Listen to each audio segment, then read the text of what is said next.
Well, we kind of changed up midweek here. I really thought Monday we had a great scrimmage. Tuesday was a really, really good practice, and just felt Wednesday night with two out of our first four night games, two out of our first four games at night, just an opportunity to get under the lights would be big. So we switched to evening practices here at the latter part of the week. Had probably our most productive, enthusiastic, great tempo practice last night. Really, really excited about that.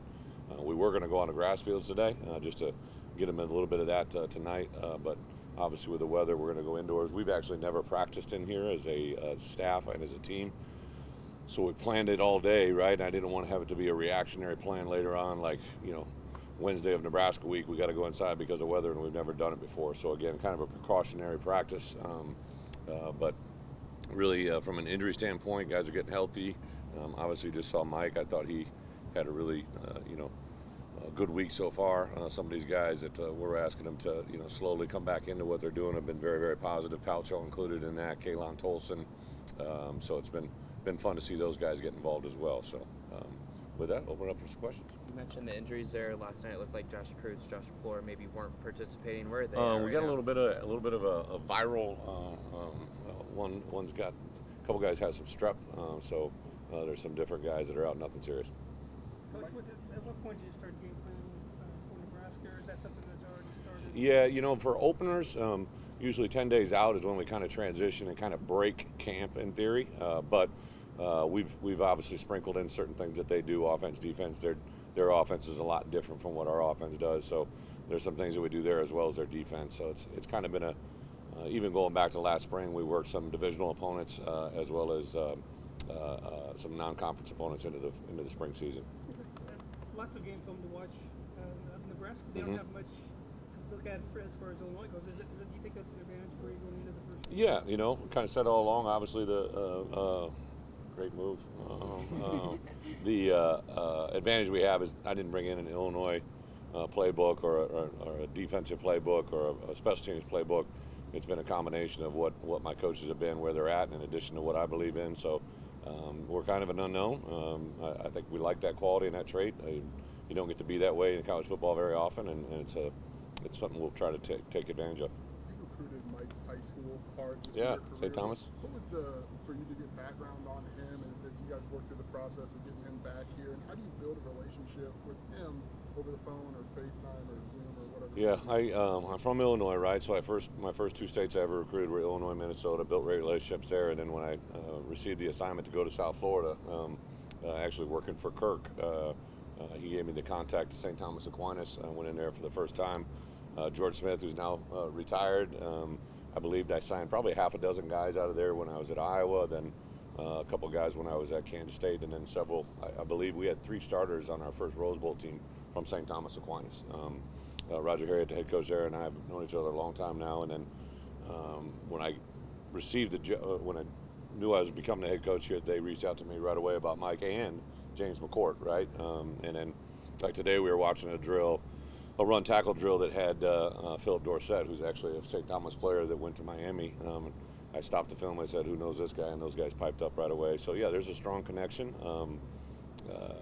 I got a lot of respect for that program and what they've been able to put out. They got players at major colleges all over this country, and it's been fun to bring a couple of them here and hopefully open that pipeline up even further. So I'm assuming if they speak highly of a guy, just with your relationship, I would imagine that carries some weight. It is. Relationships matter. Josh McCray is here because of a relationship with his head high school coach who originated back in Wisconsin. I've built strong ties now with the guys that are in our current recruiting class. The guys are in 2023. I just believe that as a head coach, most kids have a relationship of some fashion with their head coach, right? And especially when you walk into a high school, you can tell right away why places have success. It's fun for me to come back into state. I remember the first time I ever went in Sacred Heart Griffin with Coach Leonard and his son, who's now a head coach of a prominent program, was a high school player, I believe, at the time. So there's relationships matter, and it makes a huge difference in this world. You've got a lot of different, a lot of super seniors on the team. Yeah. How's that been coming in as far as morale goes? Getting the younger guys together, so much experience. Well, it's very unique, right? Like we've this coming Saturday when you guys are invited back for media day, we're going to have a senior poster, right? And it's something I really believe in. It's usually something where just the seniors have some pose or a theme that they've agreed upon. You know, it might reflect a movie or a trend or something that they can kind of look back on and reflect. But it's hard to fit 40 guys into one photo, right? So, and we got guys that will probably be in next year's senior class again, right? So it's even when NFL scouts are coming through now, to sit down and talk with them, we kind of have the super seniors and then we have the seniors, and it's a very unusual time. And so for that reason, it's the same thing in our team meeting room, right? Like I mentioned all the time to our players, like you've got a lot of valuable. Has the Senior Bowl watch list come out today? Did that come out? Yeah. So, like that's a number of guys, and in my opinion, there's probably 4 or 5 that aren't on that list that should be. Sometimes those preseason lists just aren't in tune with what's going on.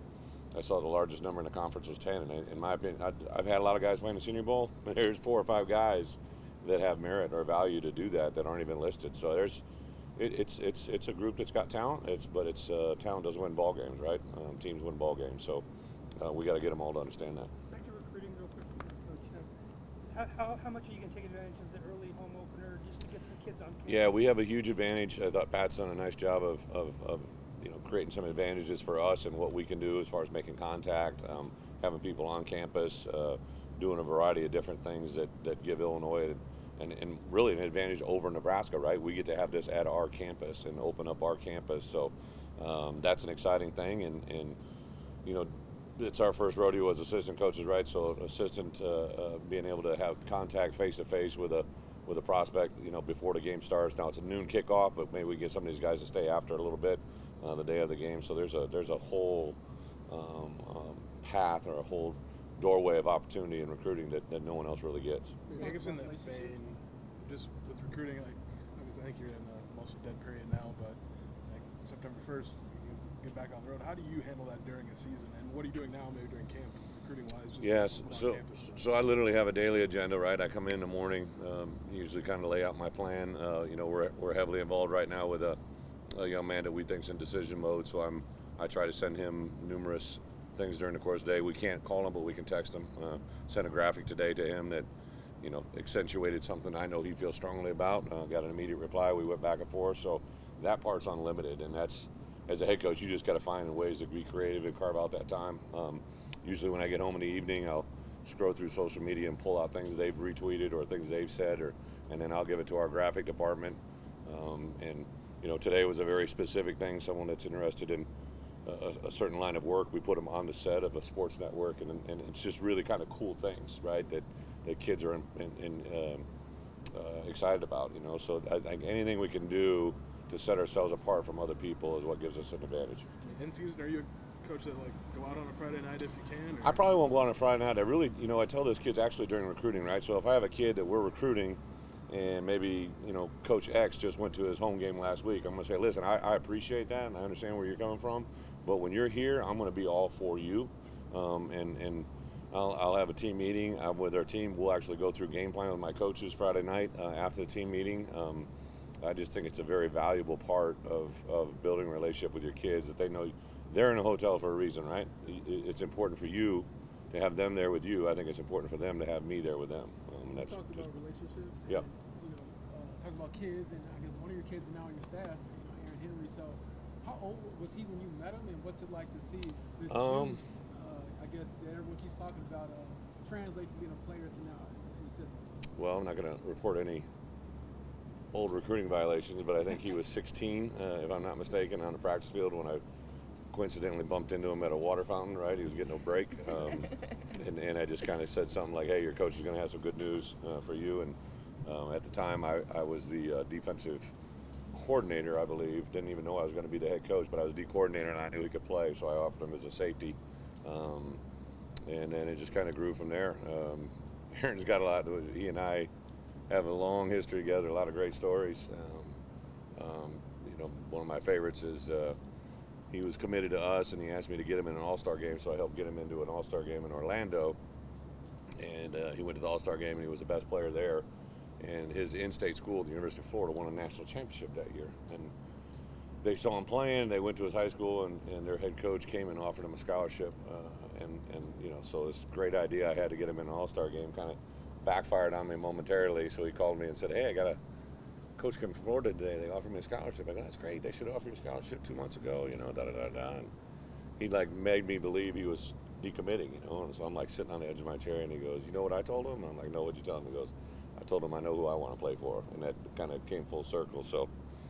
He definitely knows when he has the upper hand and how to play it, but there's no better representation of what I want in a student athlete than one of my student athletes of the past, right? So him and J-Mo both just tremendous representatives. Taylor Reed, Kevin Richardson, you know, to have those guys walk the hallways and what they represent means a lot. What do you think about just the energy, I guess, that he has? I mean, he's always... Hey, him?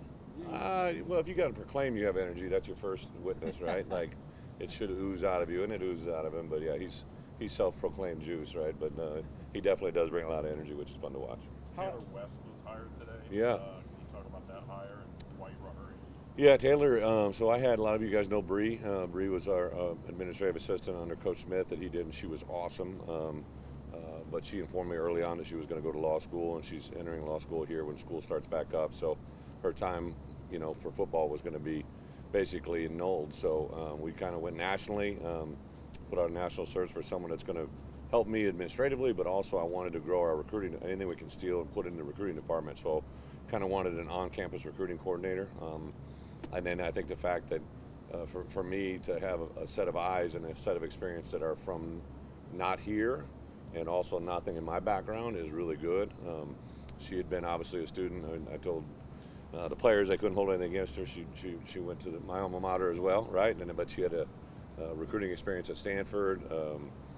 Had been at a couple spots in college football that were smaller, and sometimes those places got to do things better than anybody else. So that intrigued me. And then I actually knew her parents, you know, from a long time ago, which is kind of crazy. But that really had little to no effect. She just kind of rose to a different level when that pool of candidates, and she's been awesome just in the short amount of time she's been here. How have you seen Calvin Hart Jr. slot into that linebacker group? CJ's been awesome, man. He really he's changed his body. He's a high energy guy. Again, a South Florida guy that really, you know, just brings a lot of confidence, swag. But what I love about him, he's just, you know, he's very intense. Learns football very, very well. Always got a smile on his face. Mom and Dad raised him the right way. He's Dad's a preacher. He's got a background that's just everything we embody and ask for here. So, yeah, I really think he just checks the box in a lot of categories. Keith Randolph mentioned that when he was in high school, it was a lot of go right, go left, and now he's doing a lot of scheme stuff. What kind of advantages or disadvantages come when a kid doesn't have a lot of scheme knowledge into college? Yeah, you know, I think a lot of our guys, right, are hearing things for the first time they've never heard before, and they've just been open. You know, even just like Mike, I came down here. I think if you asked him, he probably would tell you like he's hearing things that he hasn't, you know, been exposed to, and our guys are just a sponge. I got to be careful and make sure that we don't tell them things that aren't necessary or can slow them down. I just want them to kind of fully grasp what we're asking. But Keith has been awesome. Like even just something from 2 days ago that we kind of made a correction on. He literally took it to the field an hour later and corrected it. I just very, very impressed. He's very raw. He has no idea how good he's going to be. How rare is it for a guy to be able to take something to the field that quickly? It's probably rarer than we would like, but hopefully as coaches you can make that point. You know, I sometimes these guys get tired of me saying things, but I always say practice habits become game day reality. And then, like, you know, one of our missions when we walk through the doors, everybody's supposed to do their job. Their job this afternoon, they came over for 2 hours, was to meet and learn. It had no physical exposure, no exertion of energy. They just need to sit and absorb and learn, and I think they're buying into that. A little bit early to ask you about it, but you're going to be playing a football game on the 20th anniversary of 9/11. Do you know of anything special in the works that's being No, you know, when I went to B1G Media Days, there was a lot of talk and conversation. Obviously, I remember where I was at when that happened. We were preparing for a interstate battle against Iowa State. It was in my mind forever, right? What everybody went through that day and the days that followed, but nothing has been discussed, at least to me. I know it's been discussed on a bigger platform with Josh and his crew and game management, but nothing with us. Last question Can I here. just ask you about Rod Perry? He's a guy who's been around college football for a while. What does he bring to that room? I mean, he's been All-American. I just showed a clip of him in this afternoon's meeting. He's got really, really good short area quickness and strength, which is not.